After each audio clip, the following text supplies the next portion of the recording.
오늘 우리가 나눌 하나님의 말씀을 살펴보도록 하겠습니다. 오늘 말씀은 이렇게 조금 한 장에 있긴 한데 좀 이렇게 여러 군데 있어요. 그래서 우리 성도님께서 잘 집중해 주시고 함께 읽어 주시면 좋겠습니다. 히브리서 7장 1절로 4절, 16절로 17절, 21절로 25절, 28절에 있는 말씀입니다. 우리 한 절 한 절씩 우리 교독하시도록 하겠습니다. 이 멜기세덱은 살렘 왕이요 지극히 높으신 하나님의 제사장이었습니다. 그는 아브라함이 여러 왕을 무찌르고 돌아올 때에 그를 만나서 축복해 주었습니다.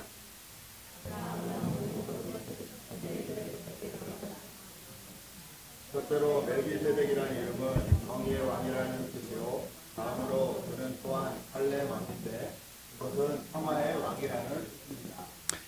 그에게는 아버지도 없고 어머니도 없고 족보도 없고 생애의 시작도 없고 생명의 끝도 없습니다. 그는 하나님의 아들과 같아서 언제까지나 제사장으로 계신 분입니다.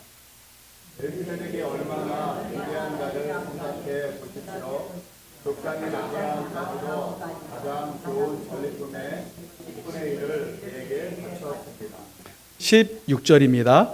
그는 제사장의 혈통에 대해서 규정한 율법을 따라 제사장이 되신 것이 아니라 썩지 않는 생명의 능력을 따라 되셨습니다. 그를 두고서 말하기를 너는 멜기세덱의 계통을 따라서 영원한 제사장이다 한 증언이 있습니다. 21절 말씀입니다. 그러나 예수께서는 자기에게 말씀하시는 분의 맹세로 제사장이 되신 것입니다. 주님께서 맹세하셨으니 주님은 마음을 바꾸지 않으실 것이다. 너는 영원히 제사장이다 하셨습니다. 이렇게 해서 예수께서는 더 좋은 언약을 보증하시는 분이 되셨습니다. 또한 레위 계통의 제사장들은 죽음 때문에 그 직무를 계속할 수 없어서 그 수가 많아졌습니다. 그러나 예수는 영원히 계시는 분이므로 제사장직을 영구히 간직했습니다. 따라서 그는 자기를 통하여 하나님께 나아오는 사람들을 완전하게 구원하실 수 있습니다. 그는 늘 살아계셔서 그들을 위하여 중재의 간구를 하십니다. 우리 28절 다 같이 읽겠습니다.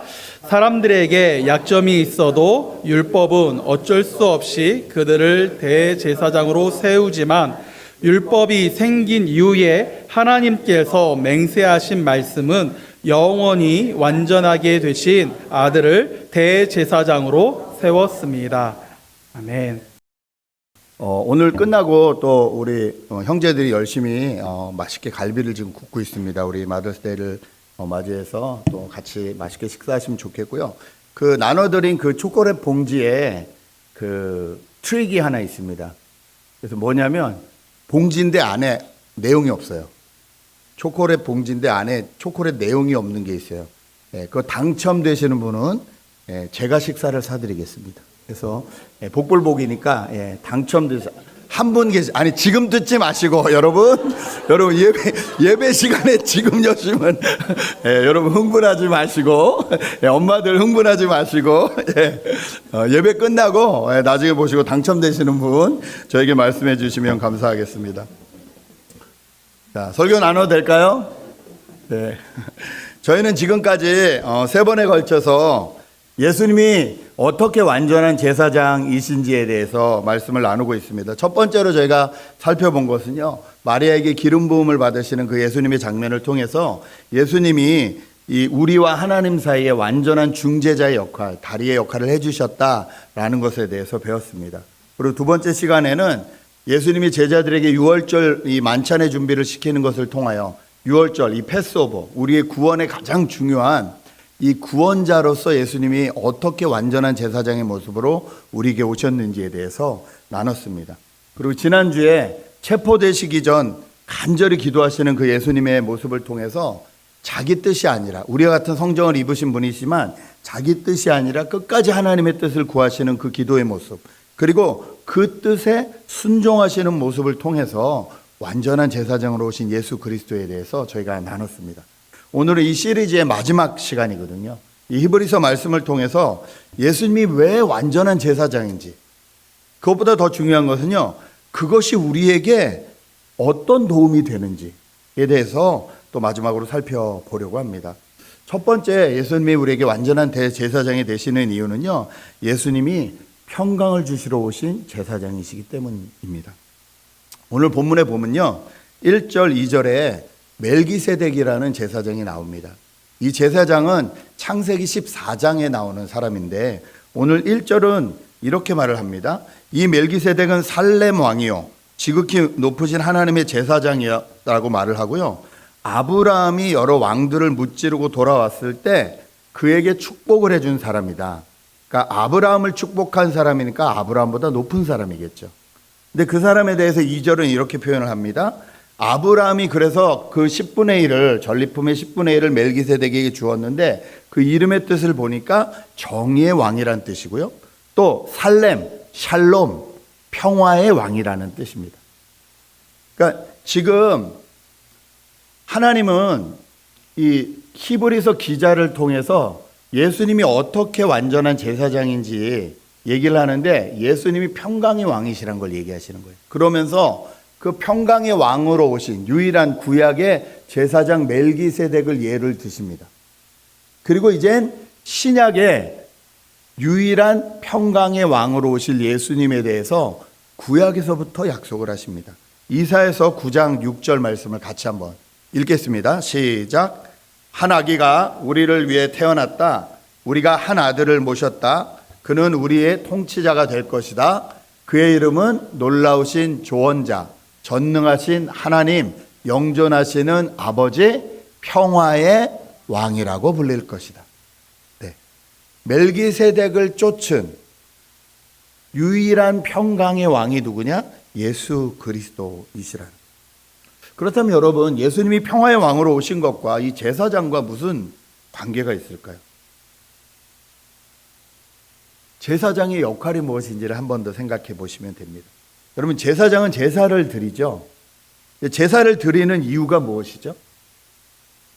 하나님과 사람 사이에, 혹은 사람과 사람 사이에 일어난 평화롭지 못한 일들을 해결해 주기 위해서 제사를 드리죠. 그래서 구약에 여러 가지 이 제사의 모습이 있지만, 하나님과 사람 사이의 이 죄 때문에 껄끄러운 것을 해결하기 위해서 드리는 제사를 저희는 속죄제라고 부릅니다. 그리고 사람과 사람 가운데 일어난 껄끄러운 일을 해결하는 제사를 화목제라고 드립니다. 이 모든 제사를 주관하는 사람은 제사장이에요. 예수님이 평화의 왕, 평강의 왕으로 오셔서 한 일은요, 저와 여러분 사이에 평화를 주시기 위함입니다. 저희와 하나님 사이에 평화를 주시기 위해 이 땅에 오셨다는 것입니다.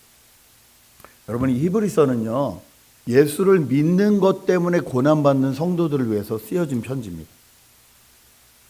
예수를 믿는데 고난이 있습니다.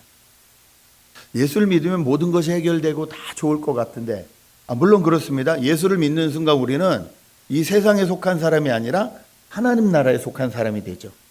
이 세상의 백성이 아니라 하나님의 백성이 됩니다. 구원받은 자로서 그렇게 소속도 달라지고 신분도 달라집니다. 그런데 문제는 저희가 이 땅에 발을 딛고 살고 있기 때문에 이 세상에서 일어나는 가치관들과 저희의 가치관들이 부딪히는 일들이 많다는. 그럴 때마다 우리 안에 평안이 없는 경우가 너무 많다. 지난주에 예수님이 이 기도하시는 그 얘기를 통해서, 또 순종하시는 얘기를 통해서 여러분 나눔 시간을 가지셨을 텐데, 저희도 나누면서 이런 얘기를 했습니다. 순종해야 되는 것을 너무 잘 알면서도 순종하지 못할 때가 있다는 거예요. 이건 순종해야 되는데 하면서도 순종하지 못하는 상황들이 생긴다는 거예요. 근데 문제는 거기서 끝나지 않고, 그렇게 순종을 못하면 그 다음에 일어나는 모든 일이 내가 순종하지 못해서 그런가? 라는 두려움으로 변한다는 거예요. 혹 애가 좀만 다쳐도 내가 순종하지 못해서 그런가? 문제만 좀 생겨도 내가 순종하지 못해서 그런가? 그런 두려움에 계속 시달리고 살아간다는 거예요. 근데 하나님이 저에게 원하시는 것은 두려움이 아니거든요. 예수님이 이 땅에 평화의 왕, 완전한 제사장으로 오신 이유가 여기에 있다는 것입니다. 여러분, 하나님이 살아계심을 믿으시는지요? 제가 재밌는 얘기를 들었어요. 그 예수를 믿는 사람은요, 평생 예수를 믿으면서 이 고민을 한대요. 내가 이렇게 예수를 열심히 믿었는데 내가 딱 죽었는데 하나님이 안 계시면 어떡하지? 이 고민을 한대요. 반면 예수를 안 믿는 사람들은 내가 이렇게 막 살다가 딱 죽었는데 하나님이 진짜 계시면 어떡하지? 이 고민을 한다는 거예요. 여러분, 어느 쪽이세요? 저희 멤버 중에서도 이 고민을 해봤다는 친구가 있었어요. 그래서 어떻게 해결했니? 그랬더니 이런 말을 해주더라고요. 사람이 살면서 여러 가지 가치관을 가지고 살더라는 거예요. 어떤 사람은 그 인생의 가치관이 돈이 되기도 하고, 어떤 사람은 그 인생의 가치관이 명예가 되기도 하고, 뭐 여러 가지 자기 나름대로의 가치관을 가지고 살더라는 거예요.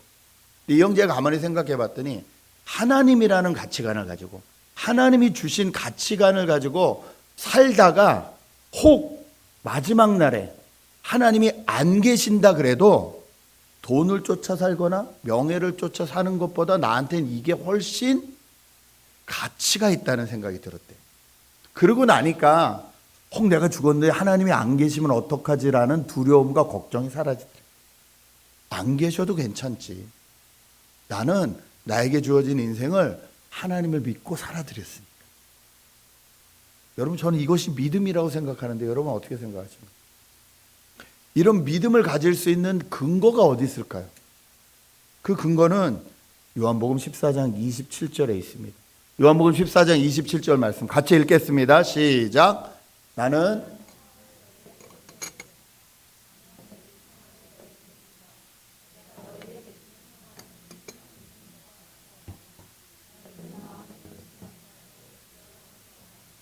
요한복음 14장은 처음부터 끝까지 너희는 근심하지 말고 두려워하지 말아라 말씀이거든요. 여러분, 예수님이 주시는 평화는 어떤 평화입니까? 우리의 모든 두려움과 모든 걱정의 끝에 자리 잡고 있는 죽음이라는 것을 자기의 몸으로 이기시고 우리에게 주신 평안입니다.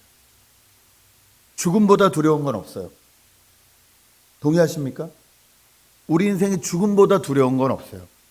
죽을 것 같은 것보다 걱정되는 건 없어요. 그런데 예수님이 주시는 평안은 이 죽음을 자기가 십자가에서 이기시고 우리에게 주시는 평안이라는.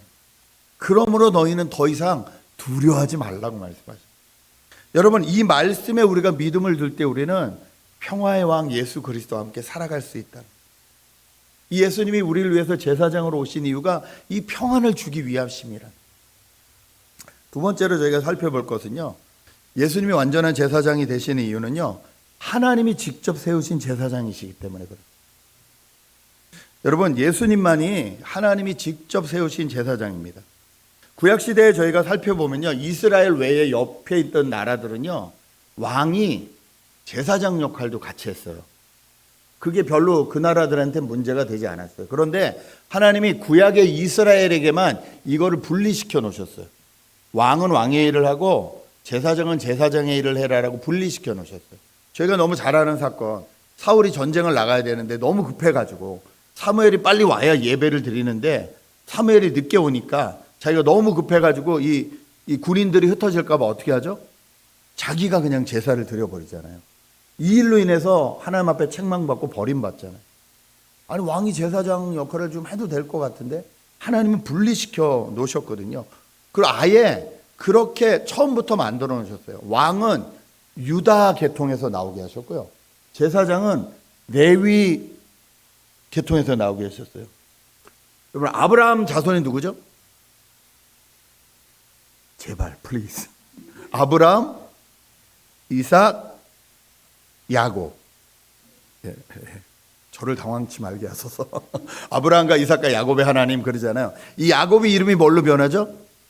이스라엘로 변하죠. 그 자녀들이 수명이 있죠. 그 중에서 유다라는 자손으로만 왕이 나오게 했고 레위라는 자손으로만 제사장이 나오게 하셨잖아요. 그런데 이걸 유일하게 깬 사람이 있다는 거예요. 그 사람이 누구냐면 오늘 1절에 나오는 구약의 멜기세덱이라는 사람이래요. 이 멜기세덱이 아브라함을 축복하는 거 보니까 아브라함보다 높아요. 아브라함의 손자 때 계통이 나눠졌잖아요. 유다 계통과 레위 계통이 나눠졌잖아요. 근데 멜기세덱은 그 위에 분이기 때문에 아브라함을 축복할 수 있는 분이기 때문에 여기에 해당이 안 된다는 거예요. 유일하게 제사장이면서 왕의 역할을 감당하시는 분이 구약의 멜기세덱이라는 분이 계셨다는 거예요. 그러면서 하나님이 저희에게 얘기하시는 건 뭐냐면요. 예수님은 레위 지파가 아니거든요. 예수님이 이 멜기세덱을 쫓아서 유일하게 제사장과 왕의 역할을 감당하실 수 있는 분으로 이 땅에 오셨다는 거예요. 근데 이걸 누가 세웠냐? 하나님이 직접 세우셨다는 거예요. 그 말이 오늘 17절에 이렇게 나옵니다. 그를 두고서 말하기를 너는 멜기세덱의 계통을 따라서 영원히 제사장이다. 21절에도 이렇게 말합니다.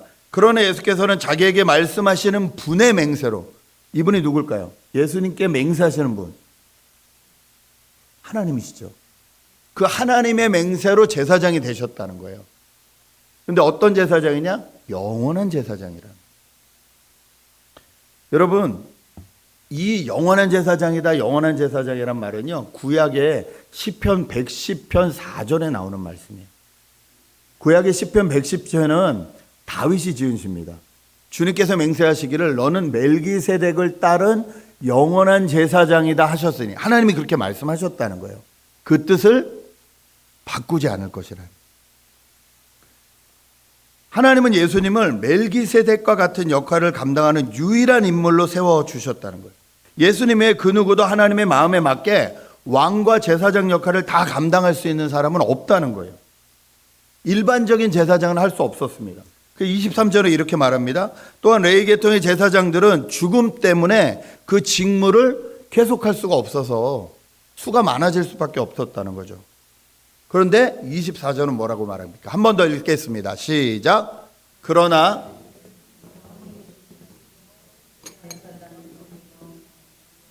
아멘. 예수님이 완전한 제사장이신 이유는요, 하나님이 그렇게 직접 세워주셨다는 거예요. 영원한 제사장으로, 영원히 계시는 영구 제사장으로 하나님이 세워주셨다는 거예요. 그러면 여기서 중요한 건 이거죠. 예수님이 그런 영원한 제사장, 멜기세덱만을 따르는 다른 제사장과 다른 영원한 제사장이신 건 알겠는데 그게 우리랑 무슨 상관입니까? 하나님이 세우신 영원한 제사장인 것과 우리와 무슨 상관이 있을까요?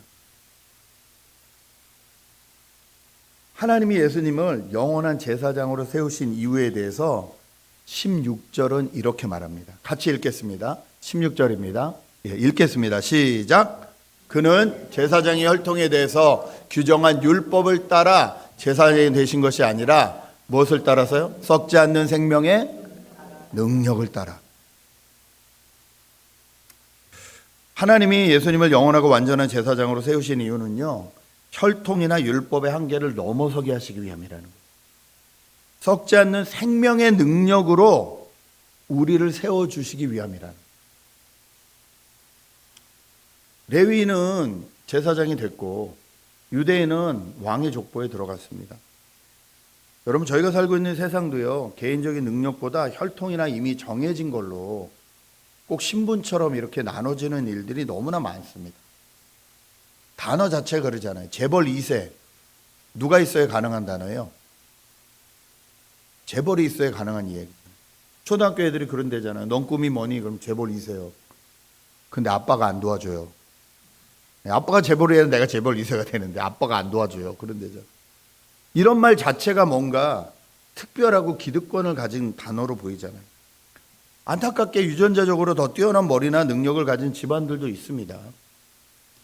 그러니까 너무 이게 불균형한 것 같고, 그래서 젊은 사람들이 뭐 포기하는 게 많대잖아요. 결혼도 포기하고 직장도 포기하고 뭐 포기하는 게 많다는 거예요. 왜냐면 내가 아무리 노력해도 이 세상을 헤쳐나갈 수 없는 것 같은 거예요. 저 친구는 그냥 맨날 띵가띵가 놀고 있어도 건물주 아들이라서 평생을 편하게 살더라는 거예요. 희망이 없는 것 같은 거예요. 소망이 없는 것 같은 거예요. 저희가 살고 있는 깨어진 세상은 안타깝게도 이런 것들이 우리 현실로 다가오는 세상이라는 거예요. 여러분, 구약시대의 제사장 자리도 어느 정도 기득권이 있는 자리였어요. 일단 레위인이 아니면 안 됐어요. 이걸 반대로 말하면 좀 부족해도 레인으로 태어나면 그 친구는 제사장 되는 거예요. 하나님 앞에 항상 신선한 걸로 가장 좋은 걸로 예배를 드렸죠. 그게 양이 되든 소가 되든 뭐가 되든 곡식이 되든 그걸로 예배를 드리고 그 일에 제사장이 참여했습니다. 그리고 거기에 일부분을 제사장이 받는 경우가 많았어요. 그러니까 한국말로 하면 한우 트리플 A 먹는 거예요. 맨날 제사장은 제일 좋은 고기 먹고 살고 어느 정도 기득권이 있는 자리 같잖아요. 그러면 제사장이 다 행복했을까요, 여러분? 그렇지 않습니다. 레위기 16장에 보면 아론의 두 아들이 하나님 앞에 잘못 나갔다가 잘못된 제사를 드렸다가 그 자리에서 죽는 사건이 생겨요. 그리고 아론에게도 말씀하세요. 지성소에 들어갈 때 조심해라. 그러다 네가 죽을 수 있다라는 경고가 있어요. 그러니까 제사장이라는 사람들은 어느 의미에서는 긴장감을 가지고 살아가는 사람들이에요. 내가 이 예배를 잘못 드리면 죽을 수도 있구나. 이런 긴장감을 가지고 살아가는 사람들이에요. 하나님은 완전한 제사장이신 예수님을 저에게 예비해 주셔서 그분을 통해서 이제 하나님 앞에 나아가는 길을 완전히 열어주셨다는 거예요. 이 길은 파괴되지도 않는데요. 썩지도 않는데요. 매번 반복해야 하는 것도 아니래요. 십자가에서 단 한 번으로 완전한 제사를 하나님 앞에 드리심으로 완전한 생명의 길을 여셨다는 거예요. 사랑하는 성도 여러분, 저희가 레이 집안이 아니래도 괜찮습니다. 부자가 아니래도 괜찮습니다. 좋은 대학이 아니래도 괜찮습니다. 자랑할 만한 그 무엇인가를 가지고 있지 않아도 괜찮다는 거예요. 하나님이 완전히 세우신 그 제사장 예수 그리스도를 여러분의 제사장으로 모셔드리기만 하면 어떤 상황 가운데서도 우리는 파괴되거나 무너지지 않고 생명의 길로 나아가야 됩니다. 여러분, 이것이 예수님이 하나님이 세우신 완전한 제사장으로 오신 이유고 우리가 그 예수님을 믿어야 되는 이유라는 거예요. 여러분, 정말로 예수님이 주시고 싶은 것이 무엇일까요? 생명입니다. 어떤 일이 있어도, 죽을 것 같은 어떤 어려움이 있어도 이 완전한 제사장 대신 예수 그리스도가 우리에게 주시고 싶은 건 날마다 살아나는 생명입니다. 이 생명이 얼마나 저희에게 필요합니까? 이 생명이 없으면 우리가 얼마나 불안합니까? 마지막으로 우리 예수님만이 완전하신 퍼펙트한 제사장이시라는 28절의 말씀을 보면 이렇게 나옵니다. 사람들에게 약점이 있어도 율법은 어쩔 수 없이 그들을 대제사장으로 세우지만 그냥 레위인으로 태어나면 대제사장 되는 거예요. 그 중에서. 근데 율법이 생긴 이후에 하나님께서 맹세하신 말씀은 영원히 완전하게 되신 아들을 대제사장으로 세웠다. 퍼펙트한, 유일하게 퍼펙트한 대제사장이 계시는데 그분이 예수님이라는 거예요. 여러분, 이 완전하다는 단어는 사람에게 쓸 수 있는 단어가 아니죠. 하나님에게만 해당되는 단어죠. 문제는 이걸 하나님이 저희에게 요구하고 계시다는. 마태복음 말씀 한번 보실까요? 마태복음 5장 48절 읽겠습니다. 시작.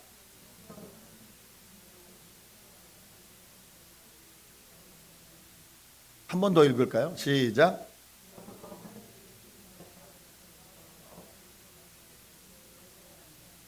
어떠세요?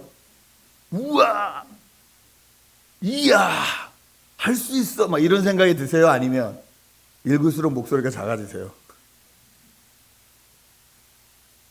아니, 하나님은 완전하시죠. 그런데 그것과 같이 너희도 완전하여라. 아, 이게 무슨 말씀이에요? 이 말씀이 어디 있다고요? 마태복음 5장. 여러분, 마태복음 5장, 6장, 7장 뭐라 부르죠, 저희가? 무슨 수훈? 산상수, 산에서 하시. 마태복음 5장, 6장, 7절은요, 그리스도인이 어떻게 살아가야 되는 가이드라인이거든요. 생활 이 가이드라인 같은 거예요. 그리스도인들은 이렇게 살아야 됩니다. 이걸 주신 거예요. 근데 그 5장에서 처음 말씀하시는 게 뭐예요? 하늘에 계신 아버지가 완전한 것처럼 너희도 완전해라. 아니, 이 말도 안 되는 소리를 왜 예수님이 우리에게 하실까요? 이게 가능키나 한 얘기입니까? 저희가 어떻게 완전할 수 있어요? 그런데 왜 이렇게 말씀하실까요? 저희가 하나님의 형상이기 때문에 그렇습니다. 저희가 완전하신 하나님의 형상이기 때문에 그렇습니다. 우리는 하나님 나라를 이 땅에 보여주기 위해서 선택받은 하나님 나라의 백성입니다. 여러분 믿으시는지요? 세상의 방법이 아닌 예수님이 하신 방법, 이웃을 사랑하고 원수를 사랑하고 박해하는 이들을 위해서 기도하는 방법, 우리의 이익을 우선순위로 하는 것이 아니라 다른 사람을 우선순위로 하는 방법, 이것이 우리가 살아갈 길이라는 것. 오늘 저희가 영어로 찬양한 것 중에서 I follow Jesus, 그 Jesus way를 가겠다. 네가 나를 미워해도, 심지어 네가 나를 죽인다 하여도 내 집은 하늘에 있으니 나는 세상의 방법 따라가지 않고 하나님 방법 따라가겠다. 저희가 고백했잖아요. 이게 예수님을 따르는 사람들의 삶의 모습이잖아요. 이게 우리가 어떻게 할 때 가능하지? 여러분, 하나님은요, 저희의 있는 모습 그대로 저희를 받으셨습니다.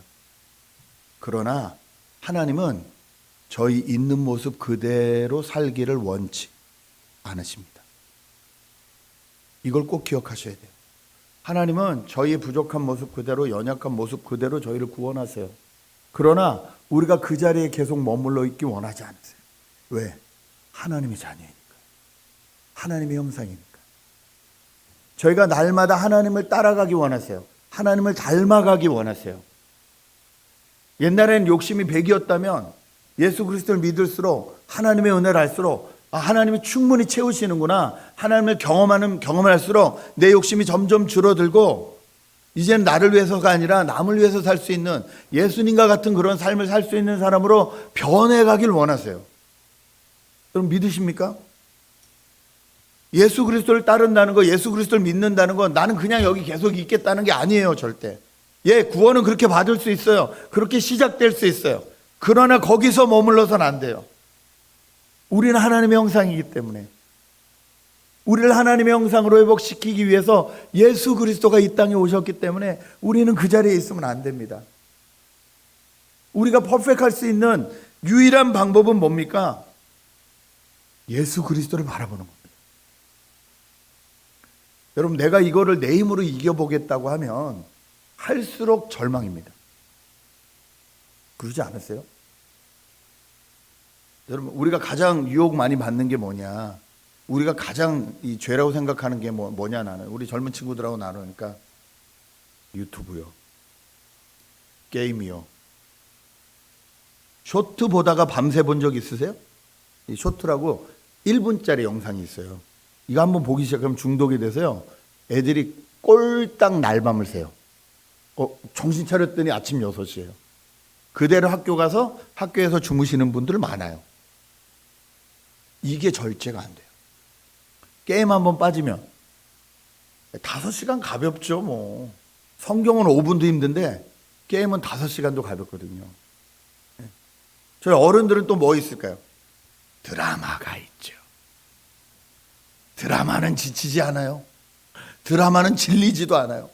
질릴만 하면 또 새로운 게 나와요. 뭐 계속 나와. 계속 재밌어. 성경을 10분 읽는 건 너무 힘든데, 지난주 말씀했듯이 뭐 기본적으로 성경 읽고 기도하는 게 23분이라면서요, 크리스찬이. 근데 드라마는 50분 화장실도 안 가고 그 자리에 앉아서 다 보실 수 있잖아요. 맘만 먹으면 3편 4편도 화장실 안 가고 밥도 안 먹고 보실 수 있잖아요. 우리가 우리 힘으로 이걸 이겨보겠다고 하면 맨날 절망이에요. 맨날 절명이에요. 비참해집니다. 그럼 어떻게 해야 됩니까?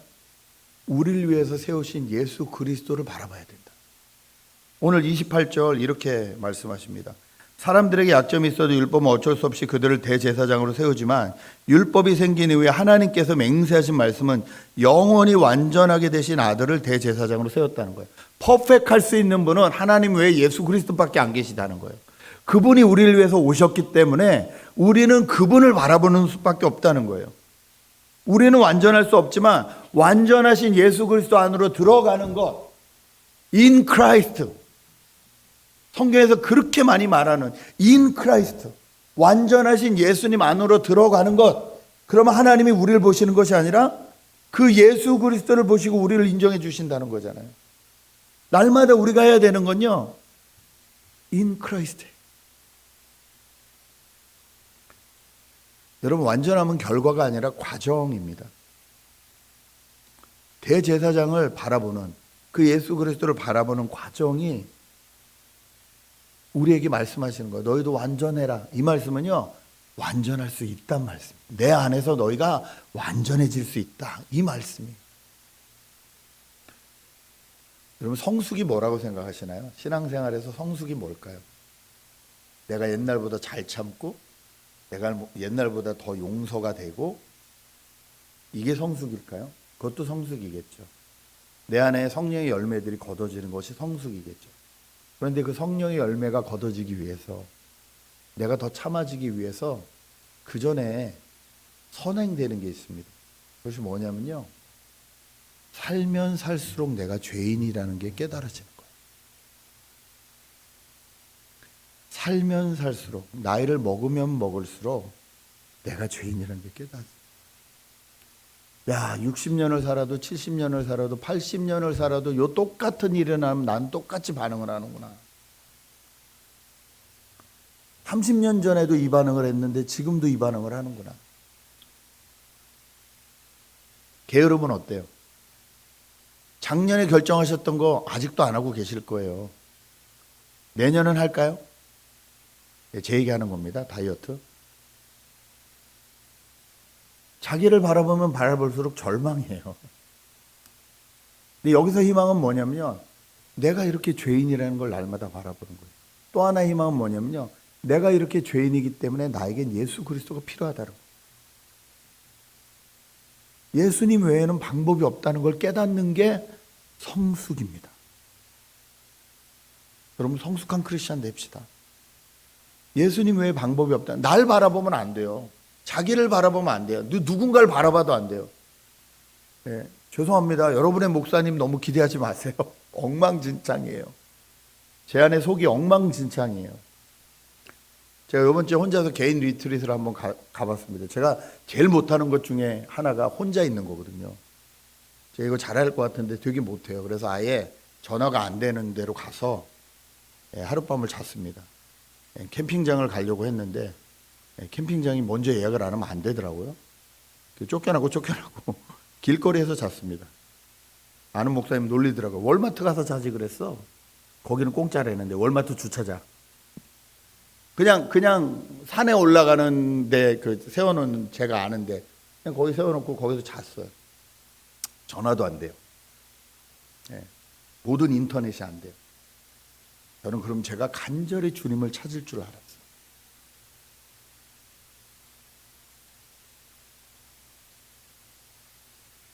별 생각이 다 드는 거예요. 온전히 하나님만 포커스하겠다고 거기 갔는데 머릿속에 너무 생각이 많은 거예요.